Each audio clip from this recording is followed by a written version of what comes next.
বৃষ্টির দিনের মধ্যে গরম গরম পকোড়া আর এক কাপ চা থাকলে আর কিছুই লাগতো না। তো আমি লাস্টে কমু এটা কি পাতার পকোড়া, তোমরা দেখতে থাকো। নমস্কার বন্ধুরা, সবাইকে স্বাগত আমার ভিডিওর মধ্যে। যদি আমার ভিডিও ভালো লাগে থাকে তাহলে একটা লাইক আর সাবস্ক্রাইব করে দেবেন। প্রথমে একটু দেখলে তোমরা যে আমি পাতাটিরে ভালো করে ধুয়ে সেরা তারপরে লবণ দিয়া এটারে ভালো করে মাখায় এসে রেখে দিছি।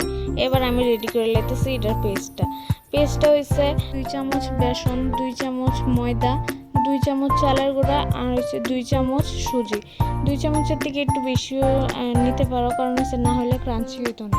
ওটা অনেকটাই ক্রাঞ্চি হয়েছিল, তার লেগে আমার আর দিতে লাগছে না। তারপরে দিয়ে দিছি এর মধ্যে চিনি 1 চামচ দিছি, একটু মিষ্টি মিষ্টি হইব। তারপরে হলুদ আর লবণ, হলুদ আধা চামচ দিছি যেটা হলুদ হয়ে জায়গা পুরোটা, আর লবণও দিছি আমি আধা চামচ। এবার দিয়ে সেরা জল দিয়ে এটা মাখাই লেছি ভালো করে। দেখো পেস্ট একদম রেডি।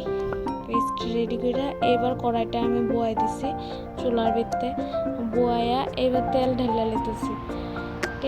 তেল ঢাইলা যখন তেলটা গরম হয়ে যাব তখন আমি ভাজাটি করে নিলাম। দেখো আমি ভাজাটিও করে লেতেছি এখন। খুব ক্রাঞ্চি হয়েছে, খুব স্বাদ হয়েছে, তোমরাও বানিয়ে দেখতে পারো।